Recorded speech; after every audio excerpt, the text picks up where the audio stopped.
be the one. Alright, 明日の地球を投げ出せないからbe the mind, be the mind.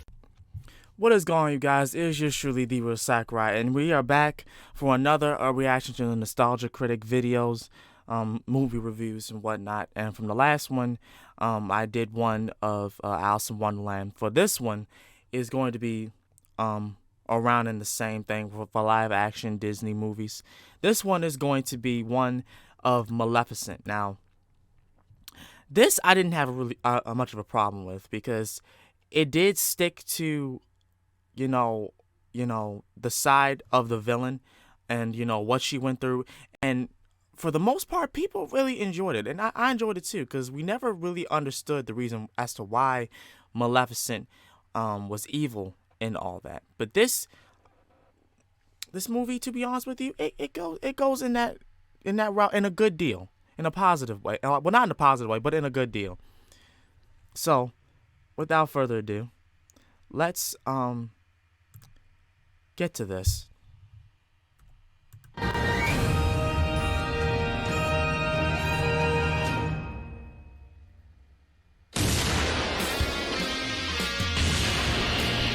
Oh, wow.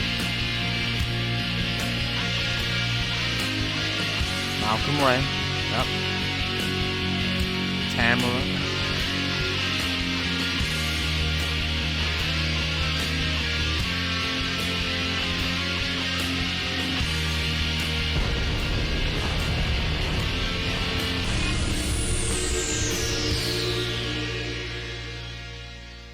Hello, I'm the Nostalgia Critic. I remember it so you don't have to. And welcome to the Disney Live Action Remake Month.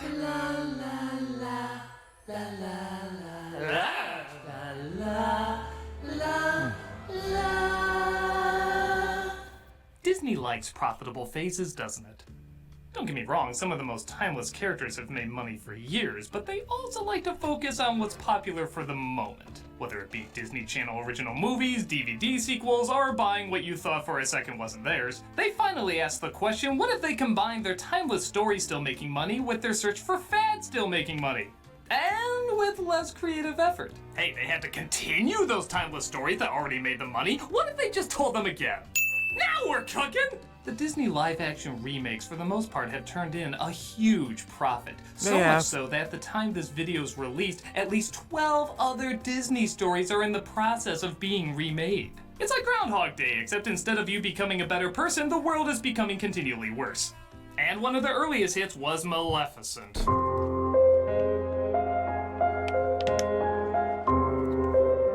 Starring Angelina Jolie, this was supposed to do for the villain of Sleeping Beauty what Wicked did for the villain of The Wizard of Oz. Hey, Disney is ripping itself off enough, why not steal from other sources?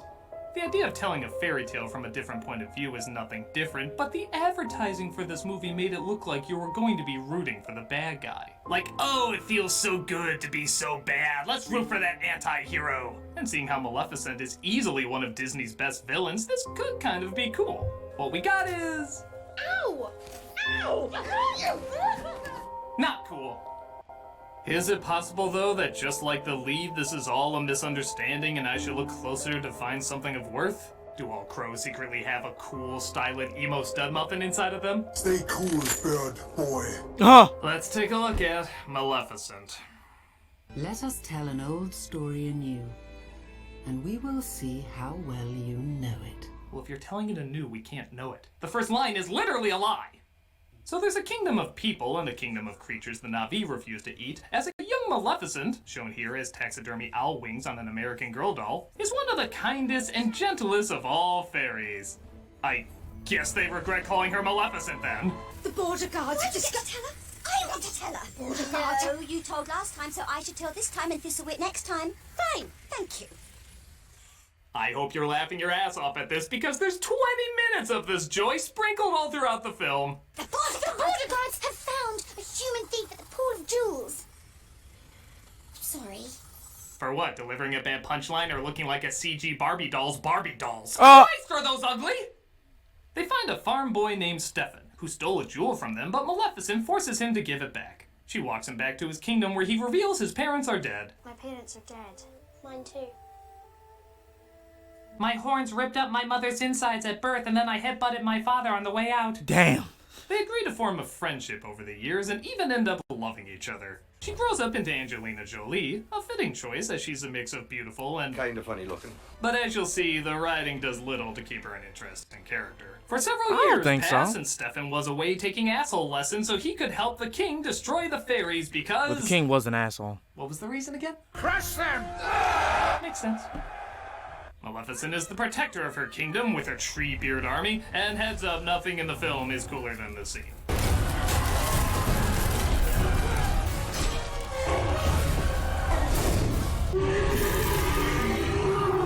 Well, that was a great climax in the first 15 minutes of the film. Set the rest of the flick to...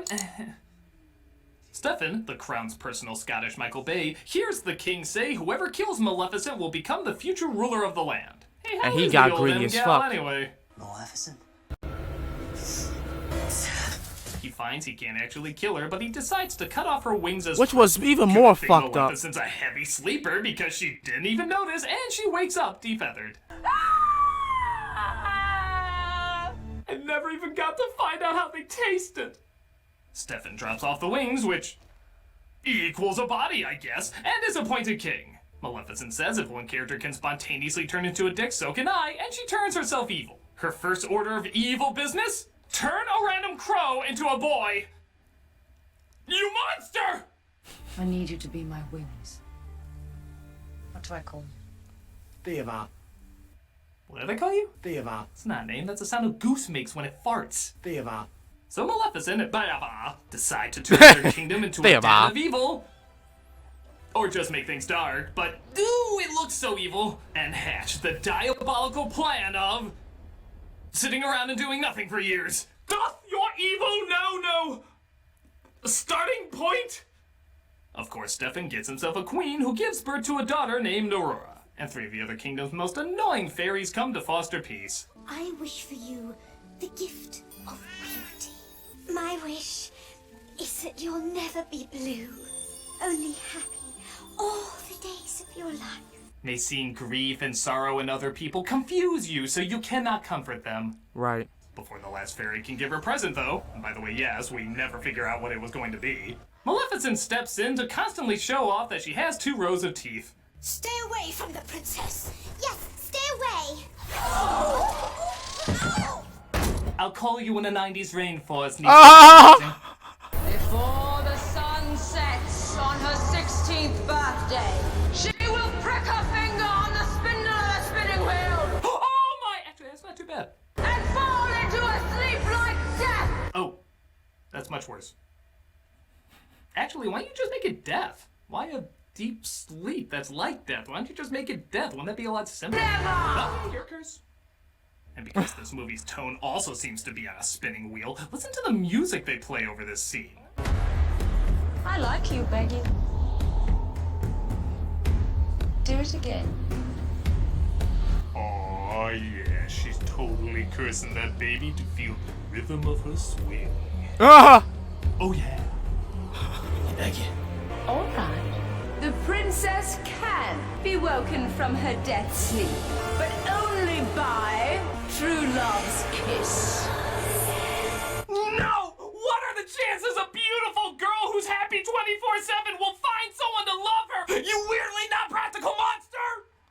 So yes, if the fairies weren't pointless enough in this, they don't even offset Maleficent's magic with True Love's Kiss or Sleep Instead of Death Edition. Yeah, don't you remember? That was the last gift that the fairy was supposed to give, but now there's just no gift at all. Yeah, it's just that- Maleficent's own idiotic I just curse realized that. was a lot simpler in the original. On her 16th birthday. I just realized Prick her that. finger and die. Damn. Oh, wait. There's also like 5 loopholes I myself wanted to put in. I Right. want to be a fair mistress of evil. To make things even dumber, it's the king's idea to give his daughter to the fairies to raise her for 16 years. Why? They in no way show they have an understanding of Maleficent's magic, and they act like bumbling dumbasses. Look at their faces. They can barely even carry this kid. One song of Rockabye Baby can turn into Rock. Bye Baby! Start! So Maleficent builds a wall around her kingdom. Don't worry, the humans will pay for it. And she reveled in the sorrow that her curse had brought. And the millions of ways it can be overturned. Like, I haven't done the math, but I'm pretty sure it's in the mills. The fairies go to a cottage where they do eventually make themselves bigger. Oh, how fake. Can we go back to the realistic-looking CGI bodies?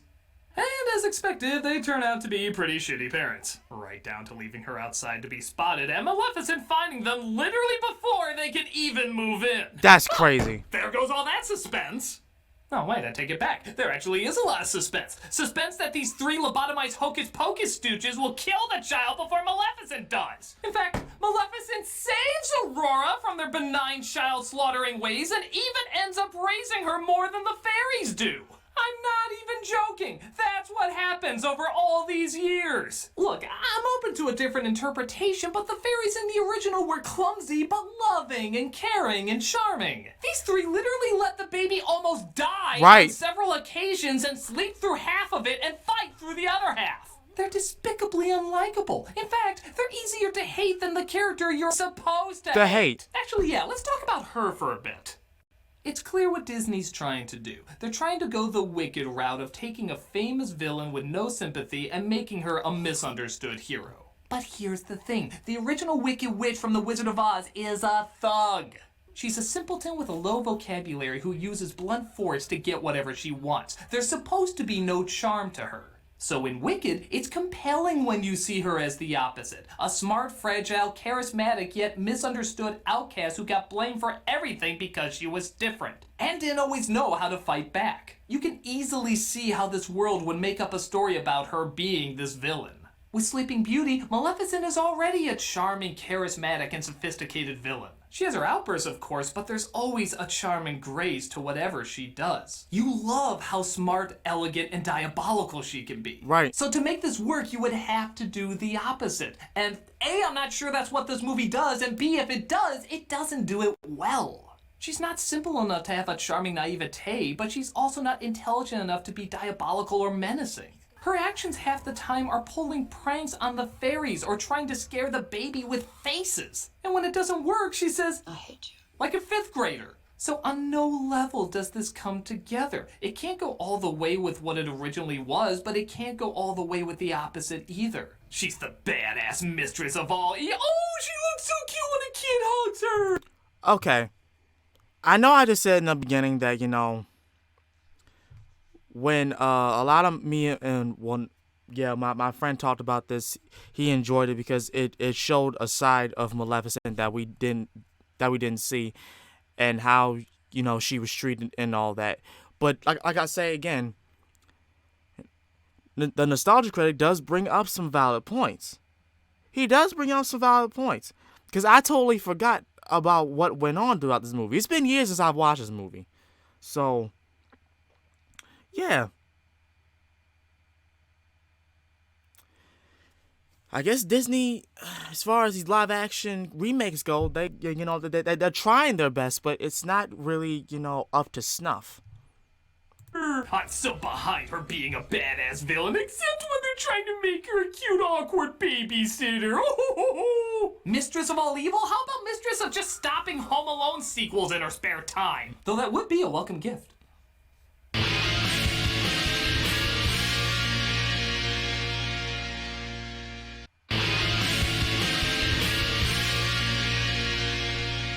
So as the years pass, Aurora, now played by Ellie Fanning, grows older and, wouldn't you know it, Maleficent and her grow a close friendship. Again, this film really gives us exactly what we want from a Maleficent movie. I know who you are. Do you? You're my fairy godmother. To be fair, I'd rather have her than Helena Bonham Carter. So she visits Maleficent every night and they just hang out. Throw mud at each other, have girl talk, express their feelings. Again, exactly what you would want from a Maleficent movie. Did I mention in the upcoming Frollo film that him and Quasimodo go bowling? It's very sweet and totally understands the character. In fact, she gets along so well with Aurora that she even tries lifting the curse. But she finds she can't. Yeah, apparently even she doesn't know what the hell her powers can do. There is an evil in this world. I can take care of myself. I frolicked and smiled like nobody. Why can't she lift the I'm curse? very self-reliant. Lucky though, a young prince named Philip is wandering through the forest and comes across Aurora. It's love at first. Goodbye. Small talk. Hey, it's still more dialogue than they had in the original film. Thus, Maleficent and Beava discuss if the prince can break the spell. True love's kiss, remember? It can break the spell. True love's kiss. I cursed her that way because there is no such thing. It's a very abstract, open to interpretation spell. So on the eve of her 16th birthday, Aurora tells the fairies that she's leaving them. Way to add to the mood. Good. And they accidentally blurt out who she really is. We are taking you back to your father with... You told me my parents were dead. It's almost like you're awful people. They are. Aurora clarifies this with her real parent, Maleficent. Did you hear how stupid that sounded? That's the story! And she also discovers that Maleficent is the one who cursed her. Don't touch me. You're the evil that's in the world. No, actually, that's the good version, but this one is at least dumb. She makes her way to her real father, who has slowly been growing insane over the years, resulting in his voice sounding even sillier than it did before. You look just like your mother. I told those 3 idiots. They brought you back a day too soon. Lock her up in her room. Did they replace him with Lock a her shrinking up? Scrooge McDuck? How am I supposed to be intimidated by that voice? Maleficent thinks the prince's kiss might work, so she knocks him out and tries taking him to the palace where Aurora is. She of course pricks her finger and goes into a deep sleep, throwing her father's voice into a gargling rage. Look at her. Look at what you've done. She's only sleeping. Oh my god, have they invented pesticide yet? Where's your bedside manners? She's only sleeping. She's only sleeping forever! David Tennant sucking helium balloons would sound more intimidating than this guy. The prince tries kissing her, but it doesn't work. So Maleficent goes in and... Don't get too excited. It's the Frozen logic, the love for a family member over a romantic love, and since the spell already has enough fine print, it counts. However, the crazy old white dude reveals he's the villain and not the scary-looking green lady, because again, if we're not gonna tell this story, we might as well tell this one. And the guards entrap her, but she turns Bella into a dragon. I feel like there's several instances where that could have come in handy. I need you to be my wings. Turn yourself into something with wings, like in the original. And Aurora breaks open Maleficent's wings that fly directly to her. What? Yay, a Sleeping Beauty teamed up with Maleficent to I fight forgot an about old that. crazy guy. Yeah, sorry, no part of that is cooler than this. It's not even an acknowledgement to their past relationship or the years of love that they share. She just tosses him over and it's done. You kind of even forgot they were in love. It's such a meaningless connection they have. But at least a scene later, it's revealed that Aurora is now queen of both kingdoms. All those years of giggling and twirling in her dress will no doubt lead to a strong government. So you see, the story is not quite as you were told. Even though Disney told me the first version I ever heard. And I liked it a lot better. And I should know, for I was the one they called Sleeping Beauty. I've been smoking a lot, that's why my pitch is a little off. My kingdom was united not by a hero or a villain, but by one who was both hero and villain. So that way, nobody is happy. Yay! So that is one of the greatest Disney villains of all time. Doesn't it show? I'll admit it does look very nice, even though the effects can be very fake. It's still shot quite beautifully and gives us some nice visual landscapes. But this movie is an insult to one of Disney's greatest characters. We don't want to see Maleficent as a hero. We love her fine as a villain. If you want to make her more complex, fine, but don't tell us deep down she's a good person. That's not what we're looking for. Some villains are so good we enjoy hating them, like the Joker or Freddy Krueger or any number of the Disney baddies. Trying to be both bad and good ruins what we appreciate about this kind of character to begin with, that she did go all the way. There's definitely great villains that can explore the good and the bad, but this shouldn't be one of them. This movie needed to pick a side, a tone, and an idea to stick with. Instead, it just sucks out the evil fun that made our happily ever after all the more happier. And it's a spell I'm not gonna fall for. And I'll tell you what, I'm avoiding the movies of this writer. I mean, it's not like this person wrote any other live-action Disney film. It's the next one, isn't it? Damn it! Oh my gosh.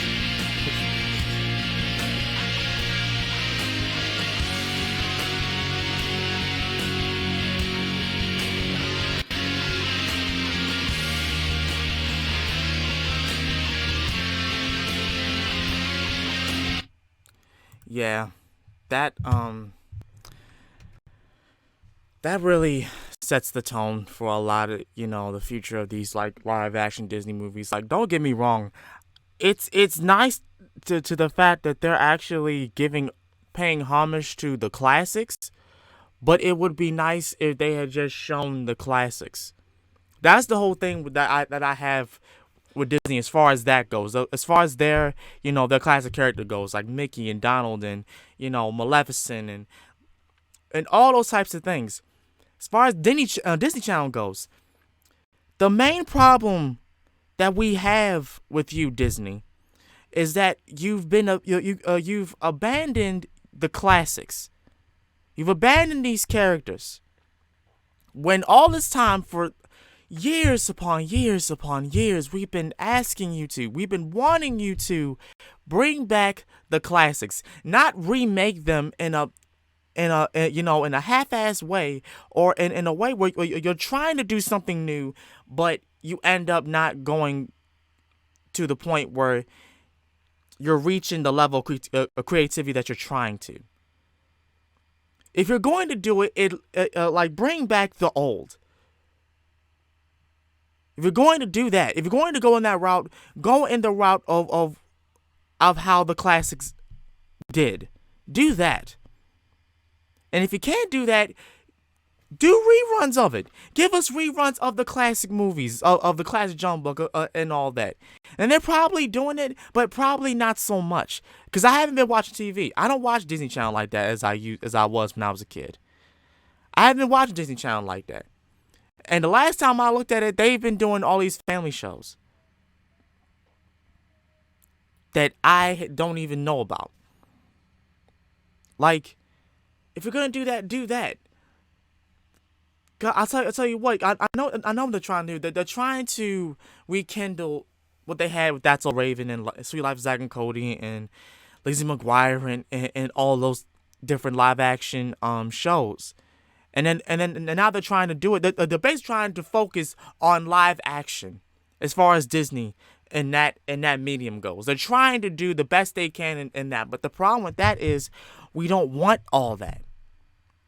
We honestly just want to see, the animation. We honestly just want to see animation, and not all the live action and CGI that's close to live action. It would be nice to see, some actual cartoon-like effects. 2D animation. That would be great. It would be great if we got that again for a lot of these. So yeah, that's my 2 cents on all that. What's your 2 cents on Disney doing all that and trying to focus on on live action and everything? Let me know in the comment section down below what y'all think. As such, this has been The Real Sakurai, and I hope y'all have a fantastic day. Peace. Be the one, be